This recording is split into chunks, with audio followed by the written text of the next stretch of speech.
dialogando con diversas personas, esposos y familias, en el transcurso de mi experiencia matrimonial de más de 35 años, surge a menudo hablar sobre el matrimonio.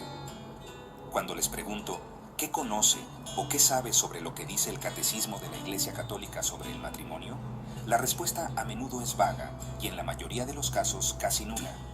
Por eso, voy a empezar a publicar un podcast con varios episodios para dar a conocer lo que dice el Catecismo de la Iglesia Católica sobre el mismo. Episodio 1. Parte: La celebración del misterio cristiano. Segunda sección. Los 7 sacramentos de la Iglesia. Capítulo 3. Los sacramentos al servicio de la comunidad. Artículo 7. El sacramento del matrimonio. 1601. La alianza matrimonial, por la que el varón y la mujer constituyen entre sí un consorcio de toda la vida, ordenado por su misma índole natural al bien de los cónyuges y a la generación y educación de la prole, fue elevada por Cristo nuestro Señor a la dignidad de sacramento entre bautizados. Seisecan 1055, sección 1. El matrimonio en el plan de Dios. La Sagrada Escritura se abre con el relato de la creación del hombre y de la mujer a imagen y semejanza de Dios, en el libro del Génesis, capítulo 1, versículos 26 y 27, y se cierra con la visión de las bodas del Cordero, en el libro del Apocalipsis, capítulo 19, versículos 9 y 7. De un extremo a otro, la Escritura habla del matrimonio y de su misterio, de su institución y del sentido que Dios le dio, de su origen y de su fin, de sus realizaciones diversas a lo largo de la historia de la salvación, de sus dificultades nacidas del pecado y de su renovación en el Señor, como se menciona en la primera carta a los Corintios, capítulo 7, versículo 39. Todo ello en la perspectiva de la nueva alianza de Cristo y de la Iglesia, tal como se refleja en la carta a los Efesios, capítulo 5, versículos 31 y 32. El matrimonio en el orden de la creación. La íntima comunidad de vida y amor conyugal está fundada por el Creador y provista de leyes propias. El mismo Dios es el autor del matrimonio, como se menciona en Gaudium et Spes, número 48. La vocación al matrimonio se inscribe en la naturaleza misma del hombre y de la mujer, según salieron de la mano del Creador. El matrimonio no es una institución puramente humana, a pesar de las numerosas variaciones que ha podido sufrir a lo largo de los siglos en las diferentes culturas, estructuras sociales y actitudes espirituales. Estas diversidades no deben hacer olvidar sus rasgos comunes y permanentes. A pesar de que la dignidad de esta institución no se trasluzca siempre con la misma claridad, como se menciona en Gaudium et Spes, número 47, 2, existe en todas las culturas un cierto sentido de la grandeza de la unión matrimonial. La salvación de la persona y de la sociedad humana y cristiana está estrechamente ligada a la prosperidad de la comunidad conyugal y familiar, como se menciona en Gaudium et Spes, número 47, 1. Dios, que ha creado al hombre por amor, lo ha llamado también al amor, vocación fundamental e innata de todo ser humano, porque el hombre fue creado a imagen y semejanza de Dios, como se menciona en Génesis capítulo 1, versículo 2, que es amor. Según la primera carta de Juan, capítulo 4, versículos 8 y 16. Habiéndolos creado Dios hombre y mujer, el amor mutuo entre ellos se convierte en imagen del amor absoluto e indefectible con que Dios ama al hombre. Este amor es bueno, muy bueno, a los ojos del Creador, como se menciona en Génesis, capítulo 1, versículo 31. Y este amor que Dios bendice es destinado a ser fecundo y a realizarse en la obra común del cuidado de la creación. Y los bendijo Dios y les dijo: sed fecundos y multiplicaos, y llenad la tierra y sometedla, como se menciona en Génesis capítulo 1, versículo 28. La Sagrada Escritura afirma que el hombre y la mujer fueron creados el uno para el otro. No es bueno que el hombre esté solo, como se menciona en Génesis capítulo 2, versículo 18. La mujer, carne de su carne, su igual, la criatura más semejante al hombre mismo, le es dada por Dios como un auxilio, representando así a Dios, que es nuestro auxilio, como se menciona en el Salmo 121, versículo 2. Por eso deja el hombre a su padre y a su madre, y se une a su mujer, y se hacen una sola carne, como se menciona en Génesis, capítulo 2, versículos 18 a 25, que esto significa una unión indefectible de sus dos vidas. El Señor mismo lo muestra recordando cuál fue en el principio, el plan del Creador, como se menciona en Mateo, capítulo 19, versículo 4. De manera que ya no son dos sino una sola carne, como se menciona en Mateo, capítulo 19, versículo 6. El matrimonio bajo la esclavitud del pecado. Todo hombre, tanto en su entorno como en su propio corazón, vive la experiencia del mal. Esta experiencia se hace sentir también en las relaciones entre el hombre y la mujer. En todo tiempo, la unión del hombre y la mujer vive amenazada por la discordia, el espíritu de dominio, la infidelidad, los celos y conflictos que pueden conducir hasta el odio y la ruptura. Este desorden puede manifestarse de manera más o menos aguda y puede ser más o menos superado, según las culturas, las épocas, los individuos, pero siempre aparece como algo de carácter universal. Según la fe, este desorden que constatamos dolorosamente no se origina en la naturaleza del hombre y de la mujer, ni en la naturaleza de sus relaciones, sino en el pecado. El primer pecado, ruptura con Dios, tiene como consecuencia primera la ruptura de la comunión original entre el hombre y la mujer. Sus relaciones quedan distorsionadas por agravios recíprocos. Su atractivo mutuo, don propio del Creador, se cambia en relaciones de dominio y de concupiscencia.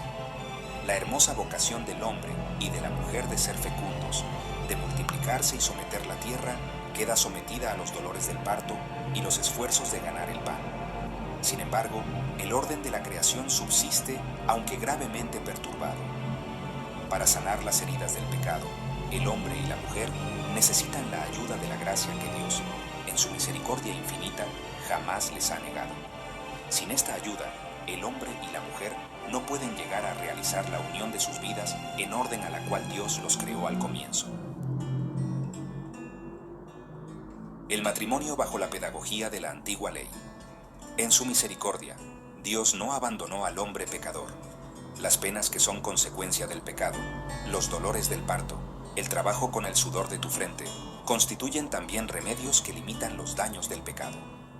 Tras la caída, el matrimonio ayuda a vencer el repliegue sobre sí mismo, el egoísmo, la búsqueda del propio placer, y a abrirse al otro, a la ayuda mutua, al don de sí.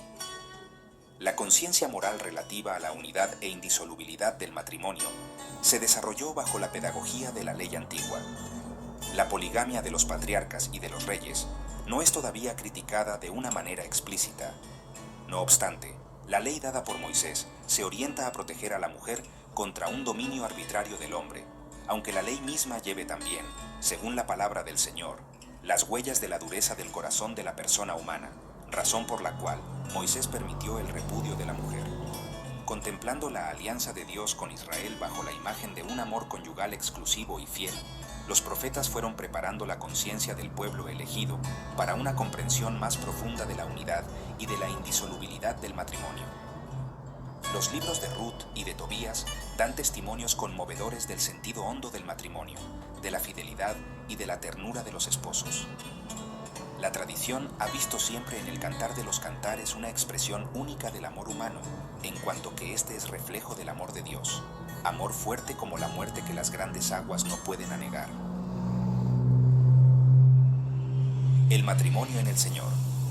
La alianza nupcial entre Dios y su pueblo Israel había preparado la nueva y eterna alianza, mediante la que el Hijo de Dios, encarnándose y dando su vida, se unió en cierta manera con toda la humanidad salvada por él, preparando así las bodas del Cordero. En el umbral de su vida pública, Jesús realiza su primer signo, a petición de su madre, con ocasión de un banquete de boda. La Iglesia concede una gran importancia a la presencia de Jesús en las bodas de Caná. Ve en ella la confirmación de la bondad del matrimonio y el anuncio de que en adelante el matrimonio será un signo eficaz de la presencia de Cristo. En su predicación, Jesús enseñó sin ambigüedad el sentido original de la unión del hombre y la mujer, tal como el Creador la quiso al comienzo. La autorización, dada por Moisés, de repudiar a su mujer era una concesión a la dureza del corazón. La unión matrimonial del hombre y la mujer es indisoluble. Dios mismo la estableció. Lo que Dios unió, que no lo separe el hombre. Esta insistencia, inequívoca, en la indisolubilidad del vínculo matrimonial, pudo causar perplejidad y aparecer como una exigencia irrealizable. Sin embargo, Jesús no impuso a los esposos una carga imposible de llevar y demasiado pesada, más pesada que la ley de Moisés, viniendo para restablecer el orden inicial de la creación perturbado por el pecado, da la fuerza y la gracia para vivir el matrimonio en la dimensión nueva del reino de Dios. Siguiendo a Cristo, renunciando a sí mismos, tomando sobre sí sus cruces, los esposos podrán comprender el sentido original del matrimonio y vivirlo con la ayuda de Cristo. Esta gracia del matrimonio cristiano es un fruto de la cruz de Cristo, fuente de toda la vida cristiana.